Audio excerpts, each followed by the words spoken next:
আসসালামু আলাইকুম রহমতুল্লাহ বরকাত। সম্মানিত ভিউয়ার, দর্শক ও শ্রোতাবৃন্দ, আমরা ৪৬ নম্বর ভিডিও ক্লিপে ওকাশা ইবনে মেহসান রাদিয়াল্লাহু তাআলা আনহু সম্পর্কে জানব।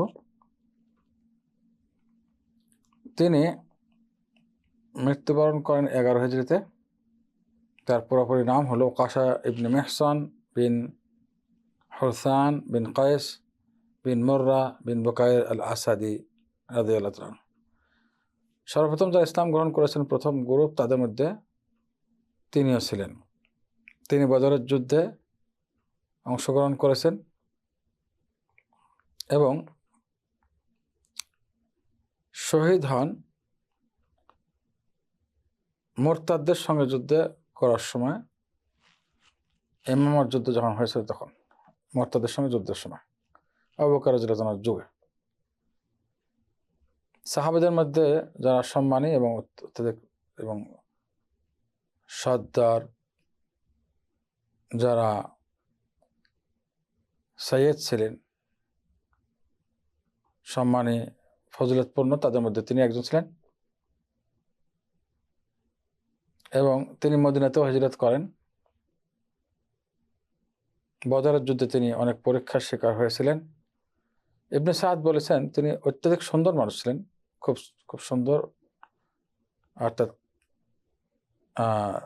তিনি পুরুষদের মধ্যে সবচেয়ে সুন্দর পুরুষদের মধ্যে অন্তর্ভুক্ত ছিলেন। তিনি উহুদ, খন্দক এবং অন্যান্য যুদ্ধে মহানবী সাল্লাল্লাহু আলাইহি ওয়াসাল্লামের সঙ্গে অংশগ্রহণ করেছেন। রাসূলুল্লাহ সাল্লাল্লাহু আলাইহি ওয়াসাল্লাম তাকে জান্নাতে প্রবেশ করার সুসংবাদ দিয়েছেন এবং তা উইদাউট কোনো ধরনের হিসাব নিকাশ ছাড়া বেহিসাব জান্নাতে যাবেন, এটা সুসংবাদ দিয়েছেন। মহানবী সাল্লাল্লাহু আলাইহি ওয়াসাল্লামের ইন্তেকালের সময় তার বয়স ছিল ৪০ বছর। এই কথাগুলো আল ইস্তিআব কিতাবে ১ নম্বর খণ্ড ৩৩২, উসদুল গাবা ইবনে আথিরের ১ নম্বর খণ্ড ৭৮০ এবং তাহদিবুল আসমা ১ নম্বর খণ্ড ৪৭৪ এবং ইসাবা ইবনে হাজার আসকালানী রাহিমাহুল্লাহ আল ইসাবা ফি তাময়িজ ইস-সাহাবা কিতাবের ৪ নম্বর খণ্ড ৫৩৩ পৃষ্ঠায় তার জান্নাতের সুসংবাদ অনেকগুলো হাদিস এসেছে। তার মধ্যে ইবনে আব্বাস রাদিয়াল্লাহু তাআলা আনহুমার হাদিসটি আমরা পেশ করছি।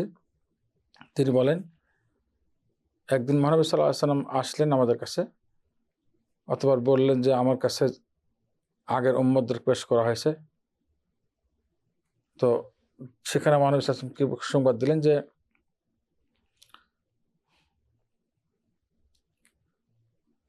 একজন নবী, তার সঙ্গে দেখলাম একজন মাত্র উম্মত, আর একজন নবী, তার সঙ্গে দেখলাম দুজন উম্মত, আর একজন নবী, তার সঙ্গে দেখলাম একটা গ্রুপ উম্মত, এবং আর একজন নবী, তার সঙ্গে কোনো উম্মতই ছিল না, একাকী সম্পন্ন। এখান থেকে দায়ীদের জন্য শিক্ষণীয় বিষয়, যারা নবীদের রাস্তায়, নবীদের তরিকায় সঠিকভাবে দাওয়াত দিচ্ছেন, দাওয়াতকে অ্যাকসেপ্ট করলো না করলো এটা না, আপনার দায়িত্ব আপনাকে আদায় করতে হবে, আমাদের দায়িত্ব আমাদেরকে আদায় করতে হবে, এটাই এখান থেকে শিক্ষণীয় বিষয়।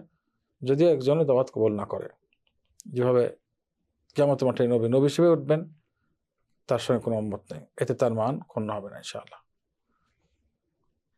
অথবা মানে বলেন যে এরপর দেখলাম যে অনেক বড় একটা গ্রুপ, যা একটা আকাশের একটা এক পাশ ঢেকে গেছে। তো আমি আশা করেছিলাম যে এই উম্মত আমার উম্মত হবে। অথবা আমাকে বলা হলো যে মুসা আলাইহিস সালামের উম্মত, এটা মুসা আলাইহিস সালাম এবং তার উম্মত।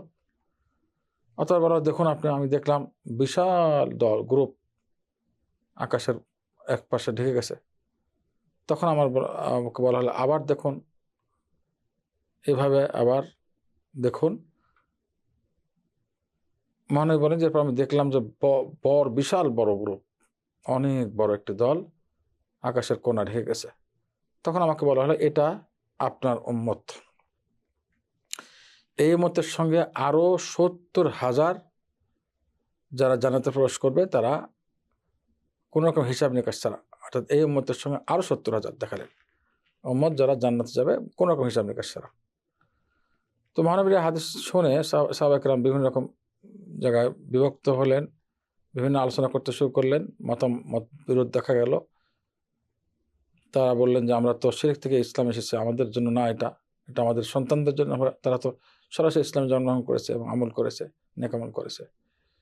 এভাবে ডিসকাস চলতে নবী সাল্লাল্লাহু আলাইহি ওয়াসাল্লাম তখন বললেন যে তারা হলো ৪টে গুণ বিশিষ্ট। তারা হলো কারা?